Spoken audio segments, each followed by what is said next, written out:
He like carries her up the stairs, and as soon as the door closes, she's just absolutely fine. And he's like, I'd appreciate more of a heads up next time. And she's like, I didn't want you thinking. You're not very good at that. And this is what I was saying before. Like, Bella, I love her, but I really just wish she would stop calling Dean stupid. Like, I love her Here's the thing, so though. I much. don't think she thinks Dean's stupid. I think she knows Dean's perception of himself. So she's just going for the jugular, essentially. She's like, everyone has always said that you're the dumb one. So I'm going to repeat that because I know that it's a soft spot. I don't think Bella thinks that Sam's smart either. I think she thinks they're both stupid. Yeah, I mean, she is a very smart person who thinks she's a very smart person. So people like that are more likely to think that other smart people are stupid. Most people in this supernatural universe are like, Dean's stupid and Sam's smart. I think Bella thinks they're both idiots. Yeah. But I also think that she knows that, like, Dean has always been called the stupid brother, essentially. So she's like, well, I can use, like, this is obviously a sore spot for him. I can use. I'm sure she read up on them as soon as they interacted last time. Like, I'm sure she knows all about them now. Like, maybe she didn't the first time, but, well, I mean, she probably did know. I'll say I assume that she had from the first time because, of course, she targets specifically John's storage. That's true. I forgot about that part. Oh, yeah. But yeah, And, she was going after John's thing. So yeah, I'm sure she did know all about and that. like she also knows Bobby, so yeah.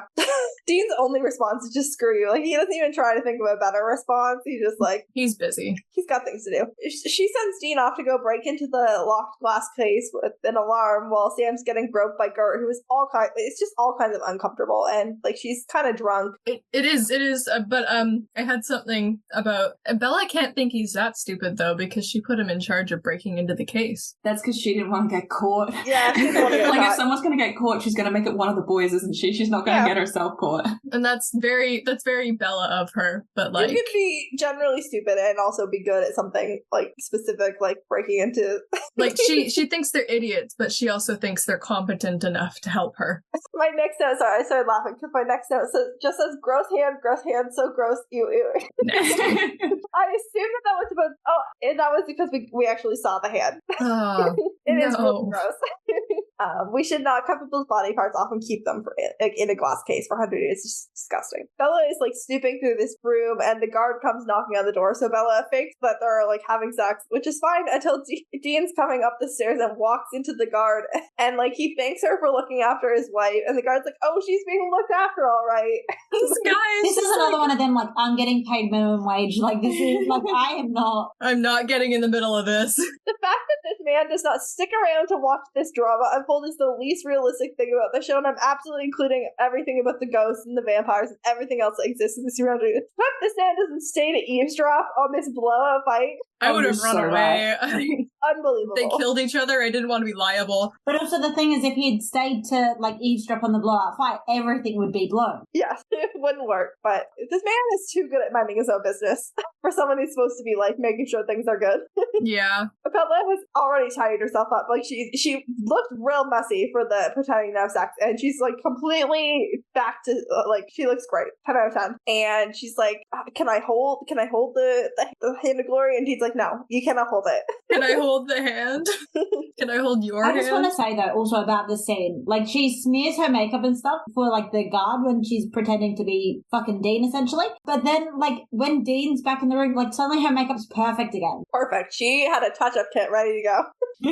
But also someone who wears makeup, like that's not how it works. Like unfortunately, once you like, she would have to do a full patch job everywhere the lipstick smudged to be able to make that work. Like I ghosted it for her.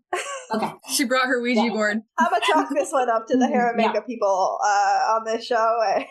Yeah, she's real tight. Gert is absolutely sauced, but she does spill the tea on the Warren brothers, who are the two millionaire brothers that got murdered by the ghost. And she says that they've murdered their dad for the inheritance, which gives Sam a clue as to what the ghost problem is with these people. And she also says that her niece Sheila was in a car accident as a teenager, which killed her cousin Brian. And Dean and Bella come back, and Bella like relieves Sam of having to deal with Gert. And she's like, "I'm gonna take Gert and like get her a cold shower and like put her to bed, and I'll meet you at the cemetery." You know what though? This sets up an interesting perceived parallel between the brothers who see the ghost ship and die and Bella. Because like at this point, like they sort of have a theory that like it's like the first inklings that she, and like obviously with future contacts we know that's not what happened, but yeah, it's like already setting up the domino pieces for them to perceive Bella in that way. Earlier in the episode, like Dean had implied implied that Bela had daddy issues, and yeah, definitely some unrest in Bella's background. But Bela pulls a Bela and has swapped out the hand for the glass ship in the bottle thing that we saw her with earlier, and she's already sold the hand to someone for big money, but then she sees the ghost ship and she's in big fucking trouble now. Like,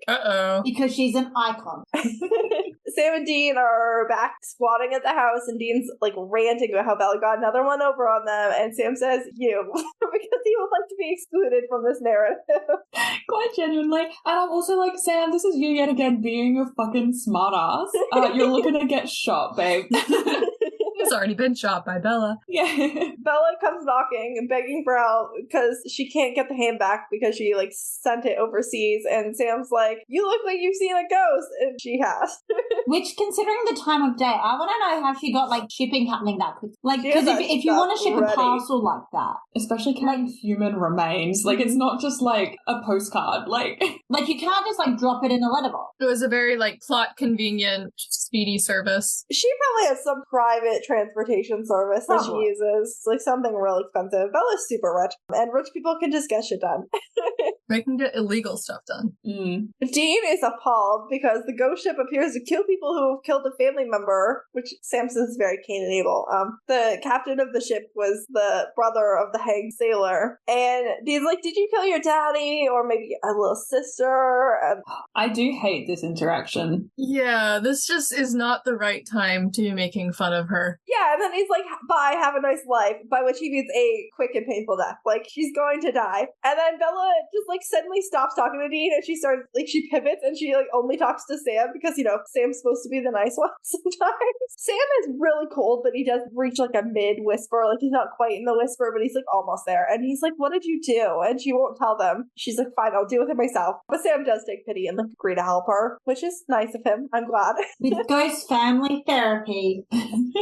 What's interesting is that if she were a stranger, they probably would have helped her with fewer reservations. Yeah. Yeah. Like, even with the knowledge that the ghost goes after people who have killed family members. Yeah, I think it's because Bella has personally fucked them over a couple of times at this point. And so I think it's not just that though. It's also because at every stage Bella has basically dismissed what they do as like, oh, it's just all a vengeance mission. So it's sort of like, oh well, if you just dismiss us saving other people as, oh, it's all just part of a vengeance mission, why would we use our vengeance mission to save you? Like, you've already basically said you don't give a shit about what we do. Like, you don't understand that we're trying to help people. Like, until it's convenient for you. Sam takes them to a cemetery to summon the ghost. It starts pouring rain, and Sam starts calling on spirits. He's got John's journal in hand in the rain, and he calls out a bunch of beings: Aziel, Castiel, Leviziel, Bravin, and then some Latin. But just, yeah, some names to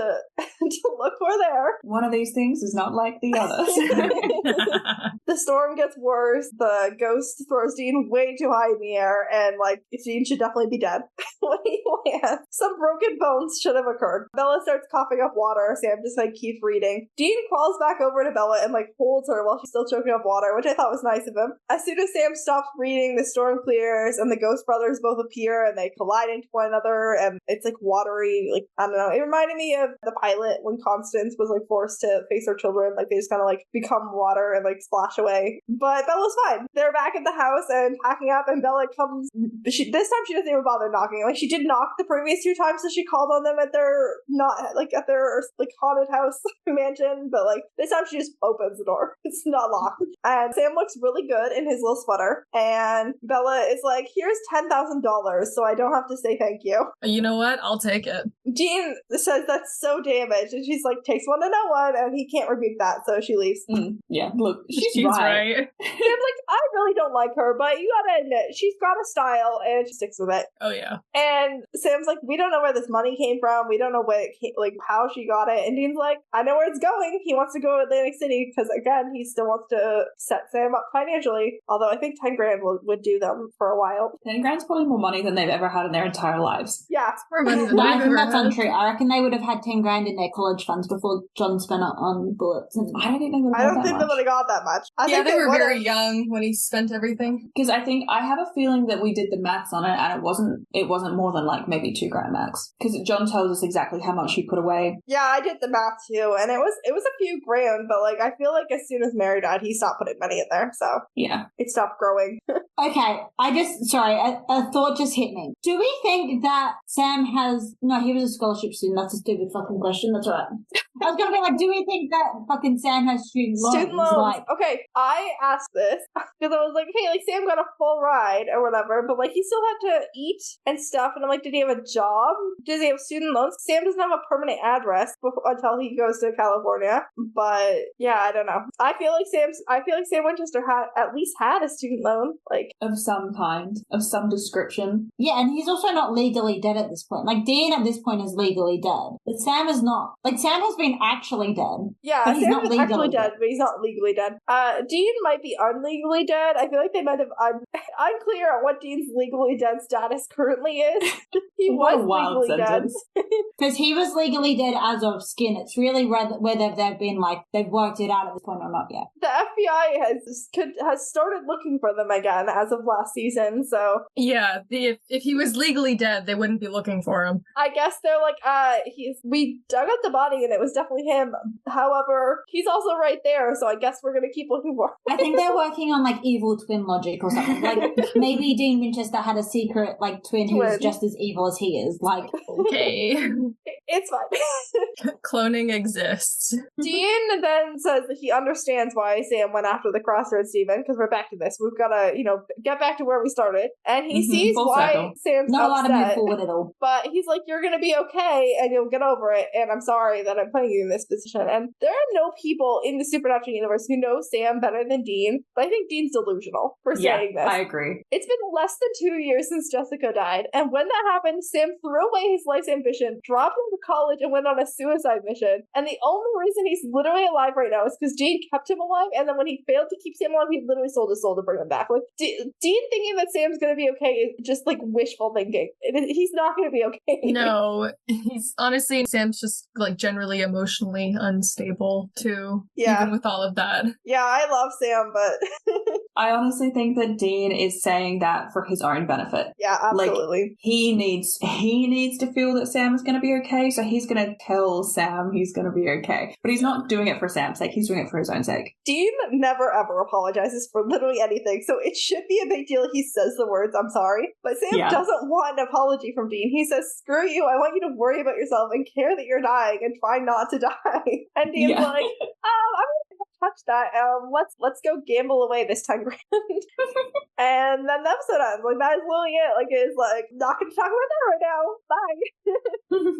We're gonna avoid that. Yeah, so let's do some more segments. Let's go MVP of the week, and let's start with Beth. Ooh, okay. I think that I would be remiss if I didn't give MVP to Bela, because, like, let's be real. For all of her flaws, and she does have some, like, we could talk about her morals and, like, whatnot else, but, like, she is a businesswoman. Like, she has found a lucrative business lifestyle, and she is working it, and she's doing good for herself, and I love that for her. The CW should have really held on to some of that energy, honestly. Yes. Just give her own show.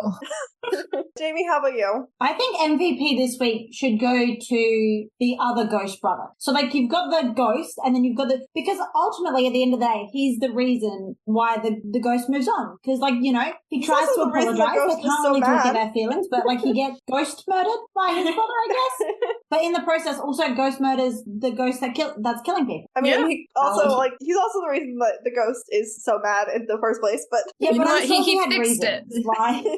I mean, he also was just like doing the thing he's like supposed to do. He's like, I'm the captain of the ship. The rules apply to everybody, including my brother, which is it's nice to see. But fair. Okay, Meredith, how about you? I want to give it to Sam because he had to put up with so much harassment from Gert. Yeah, I he also deserves gave something. this one to Sam because he did have to. He got the tea from Gert at a pretty great personal cost. Like Sam fully got sexually assaulted. Like there was some Disgusting. grabbing happening off camera. He even even says, like, tell me I didn't get groped all night for nothing, like. Also, like, he found a way to save Bela, even though he, like, didn't really feel like he needed to. He still did it. And, you know, he was pretty smart to come up with a plan. It was a good plan. Bechdel test. Did we have 2 named women in this episode? You did. You did. Yes. Bela and Gert. Did they talk to one another? They absolutely did. Did they talk about something other than a man? Did they talk about Sheila together? Not I feel on like camera. it's implied that they It's had a conversation implied. for a minute. Like, it's implied, but I don't think we actually see it. Yeah, I don't think it counts because we didn't see it.